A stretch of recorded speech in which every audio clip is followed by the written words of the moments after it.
my Kenvians, and welcome to a brand new episode of Discovering Torchwood. Yeah, I'm actually doing it, fairly frequently. I'm actually getting to a schedule again, even though there's only 2 episodes left in this season. But still, I'm doing better. But today, the episode I'm going to be watching and discussing will be Captain Jack Harkness.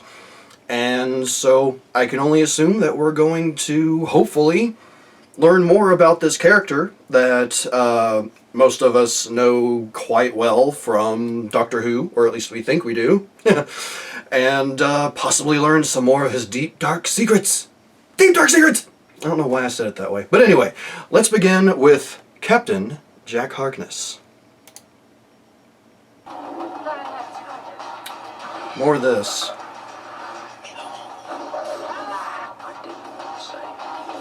I need to go back and check some of the older episodes, because I don't remember them including, segments of previous episodes. Or maybe, the story is kind of starting to revolve around Owen at this point?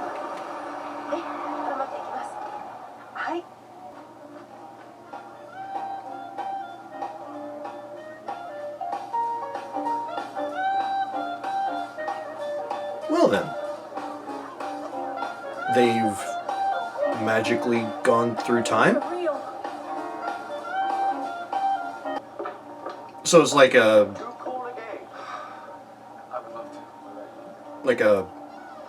creepy look from the old guy. It's like a time shift inside and outside. Okay.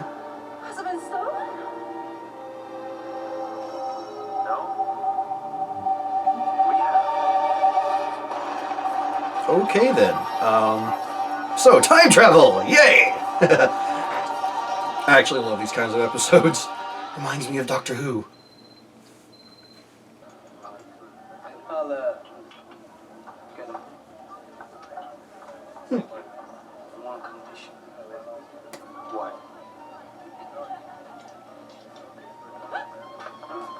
Oh, he wants to dance with her, okay. Oh my god.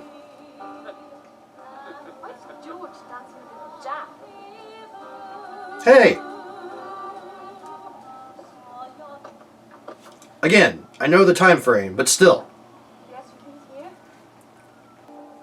You volunteer too? Yeah. I'm Captain. You go first. Captain Jack Harkness, 133rd Squadron. Look this way, please. Right. The Red Stone Sword. It's moments like that that I kind of wish I didn't have the captions on, but still.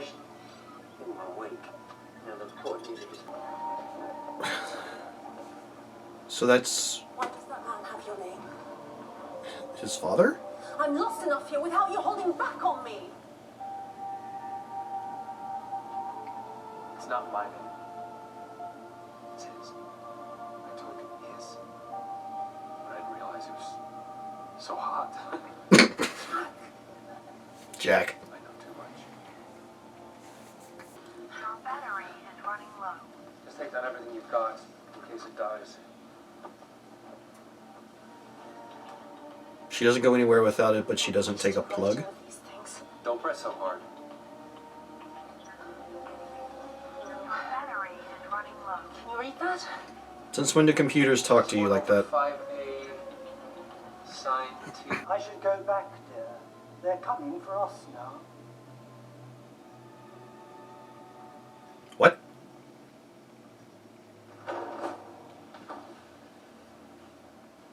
He's got a file on Torchwood. Okay.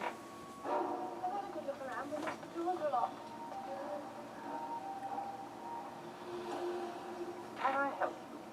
I'm the caretaker, Phyllis. He has something to do with this. Hello. Would you make me all up for me? I think some of my... I'll put the kettle on. It's evil tea. Evil creepy tea. There are no more photographs of Jack and Tom. Made by an old creepy man from 1941. Yeah, Mr. Bomb. I haven't seen you two here before. Oh, great. She with you? Nah, she's after Tim. Why else would she let him bore her to death about navigation? Maybe she's a spy. The Chinese are on our side, aren't they? I'm Japanese. You're hardly an ally then. Hey, lady. So whose side are you on? What's in the bag? Nothing. If you've got nothing to hide, then open the bag. She can.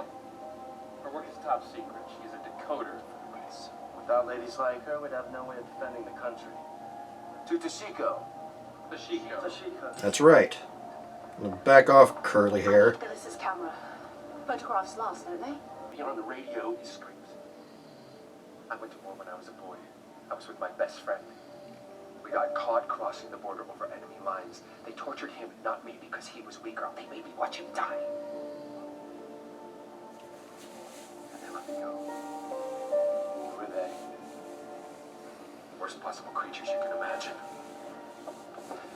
I persuaded him to join up. I said it would be an adventure. He hadn't lived.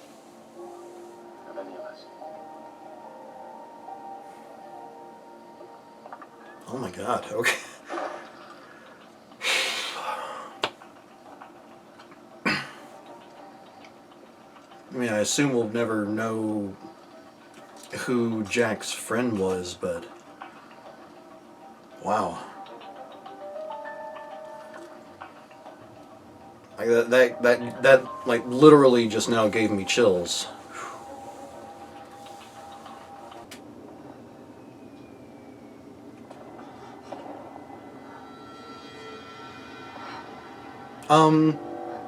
Toshiko, might want to get a tetanus shot.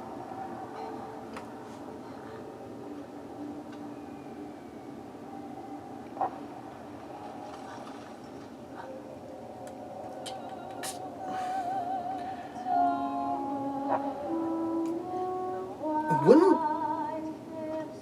I mean, I know lead fades, but wouldn't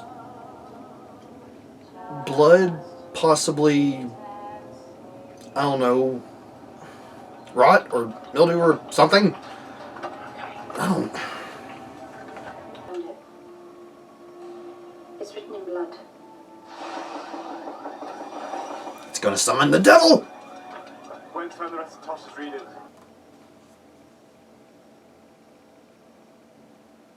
I thought you'd gone.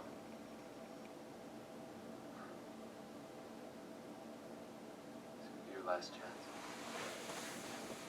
That's why I came back.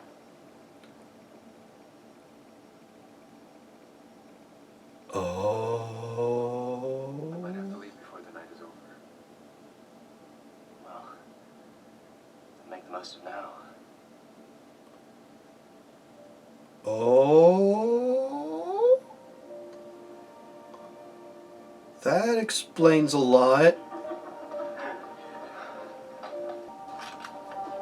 That rift took my lover. Hello, Captain. So if I die, try and beat it. And it will be in the line of duty. And if you destroy the world... Just saying, bro. Oh!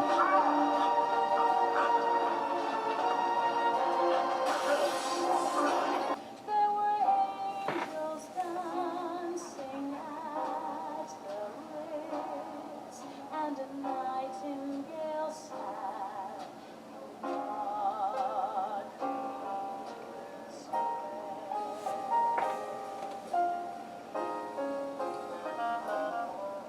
I may be right, I may...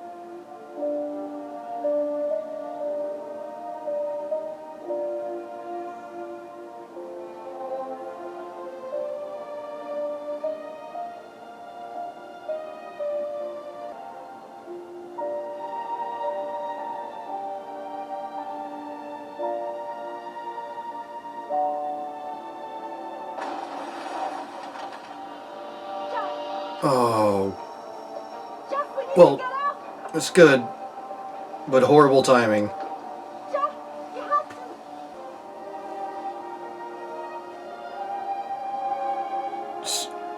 Are they able to...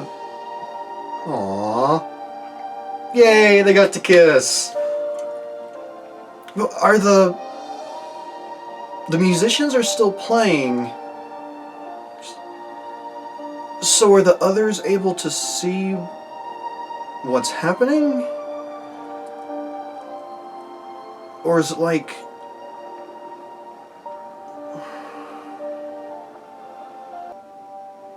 would have been so proud that you took his name.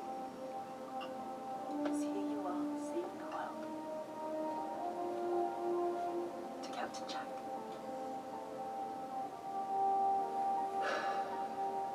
Captain Jack.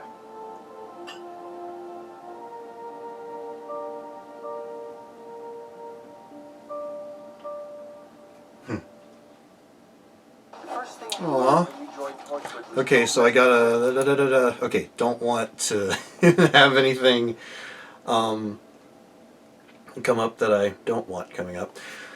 But, okay, I have a lot to think about, quite a few notes to jot down, but a lot of thoughts to go over, but at the same time, I'll save it all. I'll save it all for the review section. Anyway, I will see you all after the cut.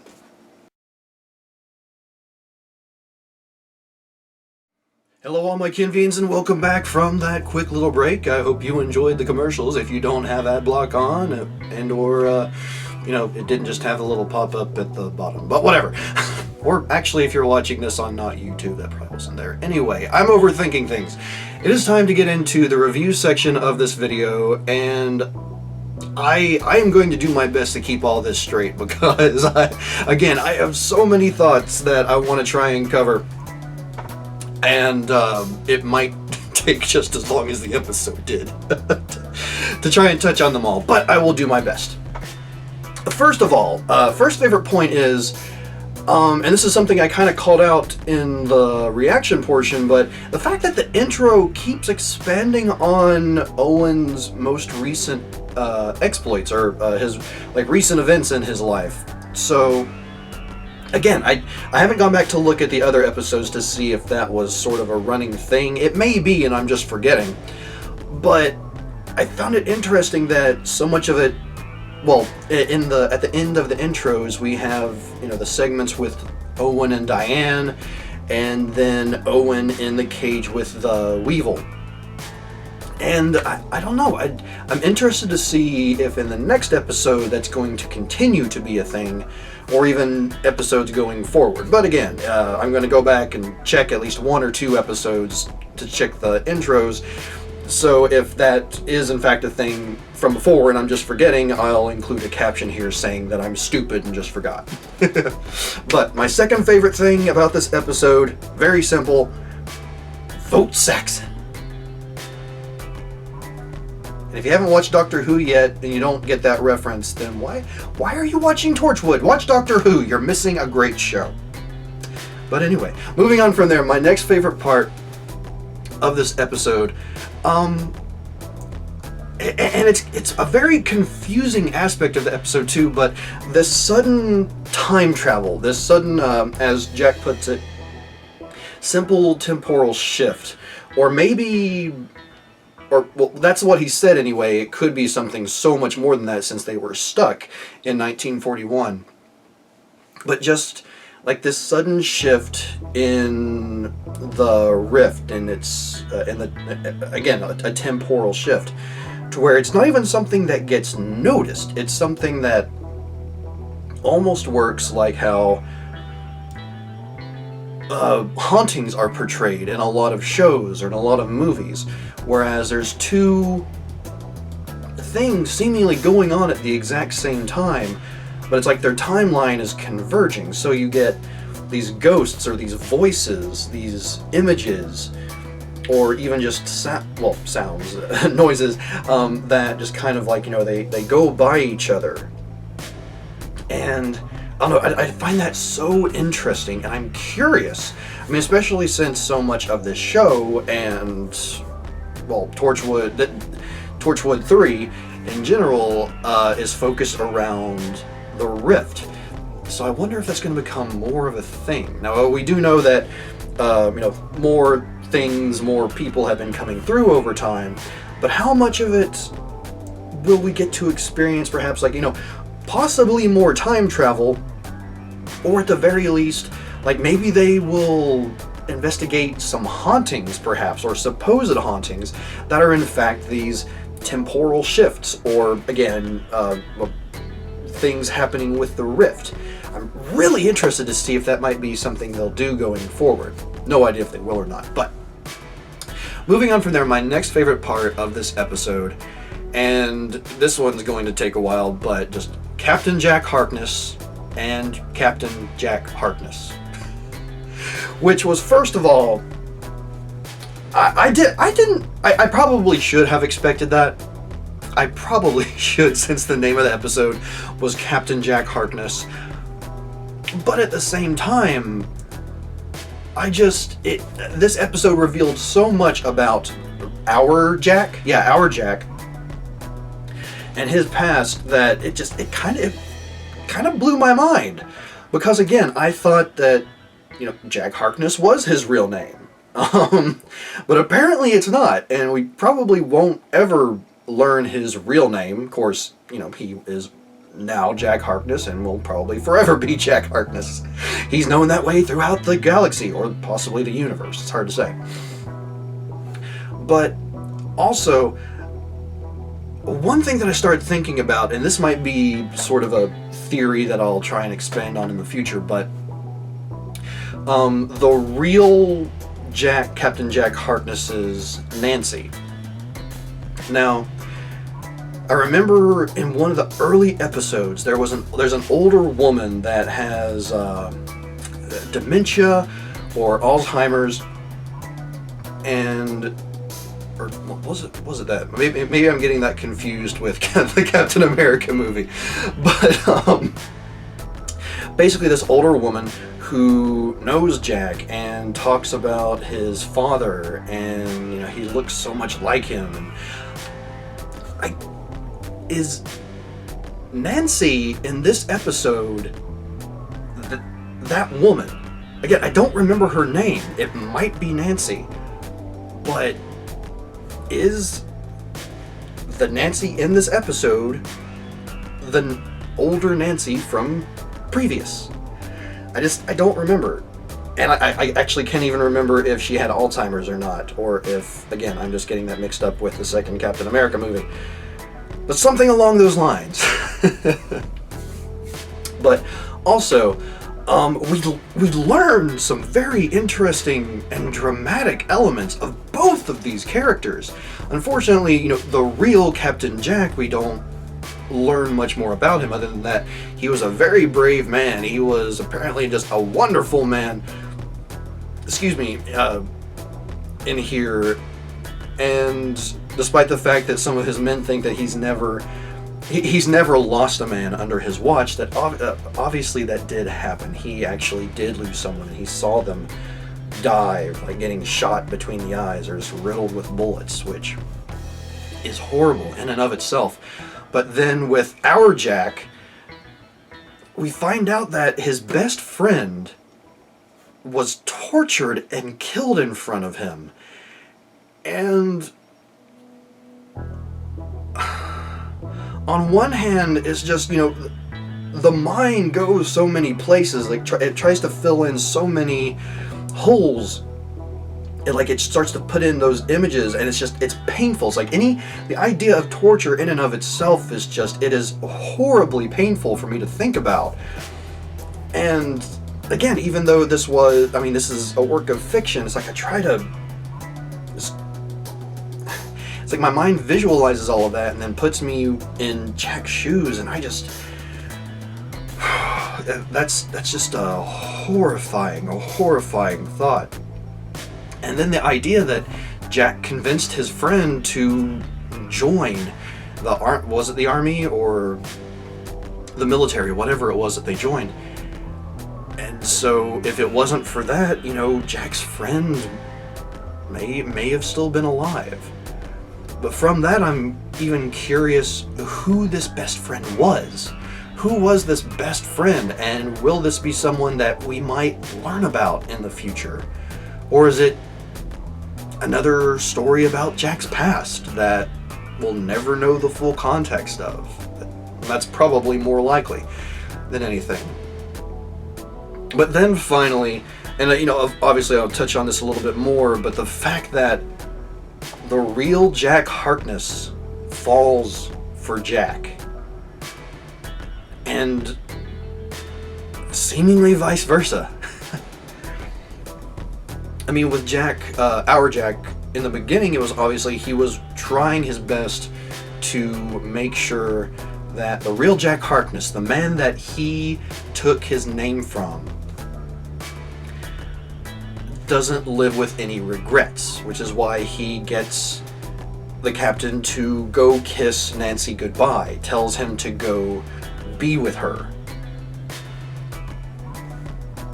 But then, again, in my eyes, it seems like our Jack falls for the real Captain Jack Harkness just as much as the real Captain Jack Harkness falls for our Jack. This is such a weird set of statements, but it still makes sense. But yeah, just those two, just an amazing, amazing part of this episode. Probably the biggest aspect of the entire thing. Next to, or maybe right alongside, Billis Manger, or Manger, or however the name is pronounced. I've got questions, and I think did I have a theory about him? I do have a theory about him, and I'll touch on that after I hit on a few of these points I jotted down here. But first of all, the fact that he has a Torchwood file. Now, because of what we know about when Torchwood was originally established because of the 10th Doctor's run, it leads me to believe that maybe Billis is part of, possibly part of Torchwood. That may not be likely, but part of perhaps a group that has worked alongside Torchwood, or has at least stolen information from Torchwood. So he has an idea of who they are. And also, I mean, I pointed this out several times, but the guy is just so incredibly creepy. Everything about him is creepy. Like, there's one scene where he is going through the abandoned building with Gwen that he actually looks kind of nice for once. It seems like, just a normal human being is kind of like, going around, doesn't seem too creepy, but in every other scene, including immediately after that, whoever's acting him is just putting on an excellent portrayal of just this sneaky, snake-like figure. It's like and that might actually be the best way to describe him. He's like a snake. He's this just snake slithering through the shadows and through time, seemingly. There's something so creepy and horrible about him. And the fact that apparently he is able to manipulate the rift, or manipulate traveling through time, that contributes to my theory, which again I'll touch on in a bit, but just Billis Manger in general. Billis Manger, the manager. I was going to try and say that in a better way, but I stuttered. But yeah, just a great part of this episode, but at the same time, but okay. Moving on from there, my next favorite part is the fact that, despite Owen continuing to get on my nerves from time to time, is the fact that Owen takes the lead with everything. And it's partially for the sake of Jack and Toshiko.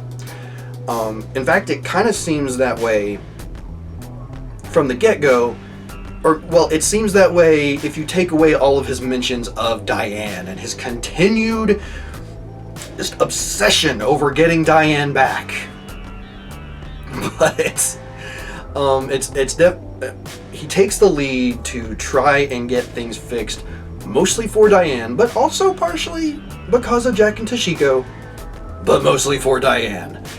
And I did find it interesting, but oh so very Owen, that he had been,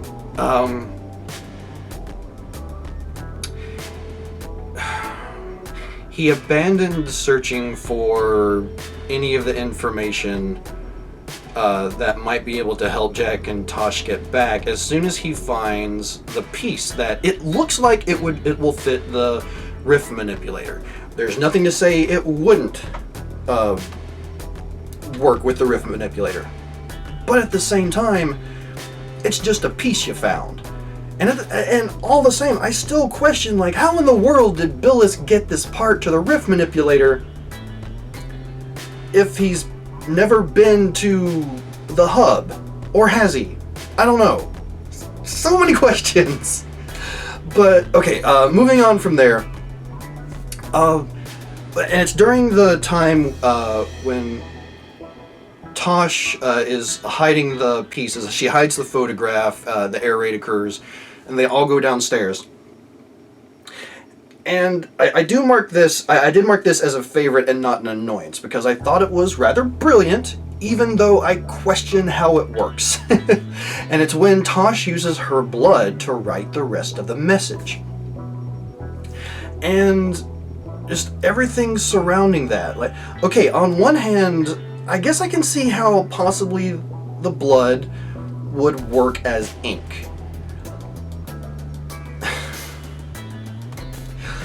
But at the same time, there's still the question of, because it's blood, wouldn't, like, have bacteria that might potentially cause the inside of the card or whatever's inside of the can to rot, despite the fact that it's supposedly airtight, which it doesn't seem airtight. But then not only that, but the fact that because of what she did, and we see the little flashback of Billis scratching out the last few numbers, one of the questions I was going to have for this episode basically got answered.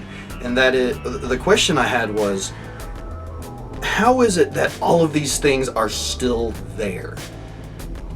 It's like when Toshiko hides the picture in that whatever it was, not a fuse box, but that box outside. It's been, okay, this is supposed to be in like 2006 or 2007. The Toshiko is back in 1941. That's 25 or 26,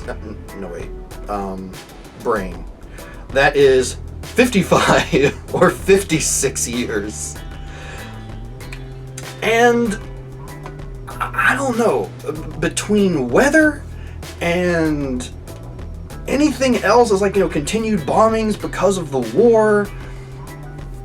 Someone, I don't know, looking in the box and trying to fix something electronically. It's hard to say. How would that picture have survived? Because it's not in anything except for an envelope. And then we have the can that, say it had never been opened. It had never been opened, and it was just left there throughout with everything else. Why would that can have not eventually been thrown away? Now, clearly it was abandoned at some point, but I seriously doubt it had been abandoned since 1941 on that night. So there's so many questions there, but at the same time, it's still my favorite because, trying to go full circle here, it shows that Billis wants these things to happen. He truly does seem to be pulling all the strings. How much of that, it's hard to say exactly how much of what is going on he's behind the scenes of. It could just be he's trying to edge things along or provide a little bit of help, so to speak, so that people know where to go. But my question in that regard is, to what end that might be? And Ianto may be right in the fact that he says that what if Billis has been behind it all along? All of the reports were anonymous. So maybe Billis is trying to get them to open the rift. So yeah, that's just, there's so much going on there, and Billis just seems to be very much involved. But, moving on from there, Owen and Ianto, specifically right near the end because, well, I mean, throughout the episode, they're arguing back and forth because Ianto firmly believes that they should not open the rift, that they should not use the machine, and he takes Jack's word at face value. You know, it's like, you know, the rift should not be messed with, and Owen refuses. Again, partially because he thinks it's a way to save Jack and Tosh, but also because he just really wants to get Diane back, and he's a little bit obsessive, a little bit. But moving on, I mean, from there, Owen opens up the safe and, you know, brings out all the little trinkets and toys that some of which we've seen through the episodes, some of which we didn't actually see what's in the boxes. Maybe we will one day. Finds the blueprints, and with the little thing, gets ready to activate the rift machine, and then Ianto pulls the gun on Owen and does something that I honestly didn't expect. Now, I mean, clearly there have been people that have been shot in this show, but for some reason I honestly did kind of feel like Ianto wouldn't do it. Not because he's afraid to, but he thought that maybe Owen would realize how crazy he's being. But when it came down to it, Ianto shot him. And given everything that has happened so far, I can't really blame him. I mean, Owen clearly has enough strength to get the rift machine going. To what ends, we don't know yet, or at least I don't know. But I don't know, just like that, into all that exchange between them, the back and forth with Ianto's Lisa, the cyber woman, and Owen's Diane, who, as Ianto said, he knew her for a week. And I can understand Owen's argument of that wasn't enough, but still, you need therapy, man. You need some serious therapy about obsession. But anyway, that brings me to my final favorite part of this episode, and that was when the two Jacks realize, seemingly, like, their affections for each other. The Captain Jack of that time takes our Jack's hand, and they go out on the dance floor and they dance, and then the rift opens, and then they do get that kiss in. And the music that was playing at the time, and it was beautiful. It really was. Like, all of that combined was giving me chills. And there was like two moments of severe chills in this episode. One was when Jack was talking about his best friend and what happened to him, and then this scene, and it was just so good. It was so well done. So yeah, those are my favorite parts of the episode. It was all of those combined just make for a very solid, questionable for sure, but an overall really well done episode. So I guess I kind of gave my overall opinion of it in that regard. But I do have annoyances, which I'll get into those right now. And one of which is, I will admit, is very much a nitpick or inconsequential. The other one is, in my opinion, a big one. But my first annoyance is that no computers audibly say your battery is running low. And even if they do, they don't have a big, warning sign that goes across the entire screen. Battery low, battery low. We know you're probably trying to do something and turn this computer off and try and save your stuff, but battery low. And even in that regard, she doesn't go anywhere without her laptop. So why doesn't she have a charger cord? It makes sense to me, at least, that she would have that on her. Or maybe that's just me, because when I go places with my laptop, 9 times out of 10, I have a charger cord with me. So again, that might just be personal issues there, but overall, your battery is running low, audio is the big nitpick, but again, you take it everywhere with you. Why don't you have a charger? It just doesn't make sense to me. But my second and the biggest annoyance for this episode, and unfortunately it comes right at the end, during my final favorite part of this episode, and it's when the rift has opened and Tosh and Jack leave. We see that Captain Jack Harkness of 1941, he is still able to see and talk like everything is happening in real time for him. Like nothing is seemingly slowed down at all. Behind them, the people and the band are still looking on, but time is seemingly slowed down slightly because the band seems to be like they're still playing, but they're playing more slowly. And then the people that are looking on, they still are watching. They're not frozen in time because we see people blinking. They're still moving. And I swear there's some people that, I don't know if maybe it was just an error in recording, but like their eyes go back and forth from like down the hallway toward where Tosh and Jack are and back to, their Captain Jack Harkness. And if that's the case, and they are able to see this, one, why does no one react? Two, for that case, why doesn't the captain react to this blue light? I mean, I get it. It is a very intense moment, and it's like, you're focusing on the romance, but all of a sudden this blue light appears, and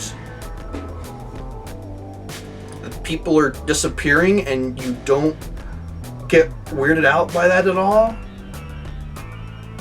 So yeah, just that entire scene there, it's, in my mind, if it's being seen by anyone, including the captain, wouldn't that have some sort of effect on, the timeline, at least to some regard? Or if they can't see it, I don't know, how would they explain that 1 second their captain is there dancing with, our Captain Jack, and then next second our Jack is gone, as is Tosh? That doesn't make any sense to me, and I'm sure it won't have any explanation. We'll never find out any of that, but it's an element of the episode that drives me crazy. And it's something I'll just have to let go of. I fully realize that, unless by some miracle they actually do go back and revisit, that at some point. But I don't know, there's just like that scene right there. There's so many elements about it that, like, I was taken aback by all the emotion and how beautiful the scene was. But then I start thinking about it, it's just like, wait, what is going on here? Again, I know it's sci-fi, you gotta suspend your disbelief, but I can't help trying to analyze that, and it just doesn't make sense. So, those are my annoyances. As always, if you have any of your own favorites, your own annoyances with this episode, or if you'd like to comment on, some of my thoughts here, please do let me know what you think in the comments down below. Now, as for a question for this episode, I'd say it's probably a pretty easy question to guess. As far as being able to actually answer the question, I assume it doesn't have an answer, but what is Jack's real name? Now, just in case anyone hasn't seen Doctor Who through the third season, series, through the third series, I won't reveal some of the information we learn about Captain Jack Harkness, but even then I know at least in Doctor Who, we never learn any name of his other than Captain Jack Harkness. So this leads me to just, I can't help but wonder, what is Jack's real name? It's probably something that will never be mentioned in the show, something that will probably never be brought up. I would really like to find out.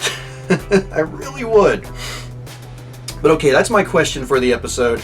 As for tracks of the episode, now in general, I have to say, just like the jazz music that plays throughout this episode is phenomenal. It is really well done. The lady that sings has a wonderful voice, and just the music in general, it's beautiful. It's the kind of music that, you know, could just put on in the background. Now, I personally prefer rock and metal and that kind of stuff, but I mean, the music they're playing there, it's again the kind of thing that you could put on in the background and just listen to while you're working on stuff. And I absolutely loved it. I would say you could dance to it, but I don't like dancing. But as for a specific track, and again, as always, don't know the names of these tracks, but it's the song that Jack and Jack danced to at the end. There Were Angels Dancing at the Ritz. And going along with the rest of the music in this episode, it was really good, and it fit that scene so well. It was just perfect. So yeah, if there are any other tracks you might be able to think of, or you know, any other music in general as far as this episode goes, you know, let me know perhaps what your favorite is. I'd really like to know. Now, moving on from there, I do have a couple of quotes from the episode. None of them are very substantial, honestly. There are lines that I definitely could have said or picked out, but I decided to be a little weird this time because I basically kind of hit on any of the other potential quotes in my favorites. The first of which is one that didn't make me happy at all, but it stood out by far. And it's, well, the quote is, "Why is George dancing with a Jap?" And I credited that to the random curly-haired lady in need of a throat punch. And again, I know that because of the time period and because of the way people felt about the Japanese, that kind of attitude might be expected. But at the same time, lady needed a throat punch, especially when she confronted Tosh later. But okay, moving on from that, again, it's like it was just a quote that vastly stood out to me. But my second quote of the episode came from our very own Jack, and it was, "It's not my name, it's his. I took his, but I didn't realize he was so hot."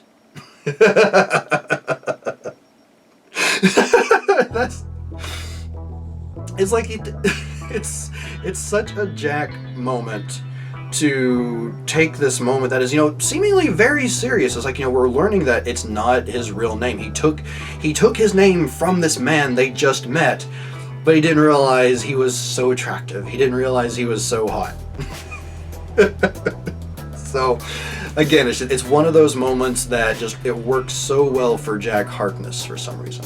And yeah, I don't know why, but it really did. It was a good line. Now, of course, I know there are some great lines, some amazing dialogue in this episode, so I'd love to know what perhaps some of your all's favorite quotes or your quotes of the episode might be. Now, we finally get into my theory, and I kind of touched on it, and like I mentioned before, it has to do with Billis, but my guess is that, or rather my theory is that Billis is or is part of the darkness that is coming, that has been brought up in a few episodes previously.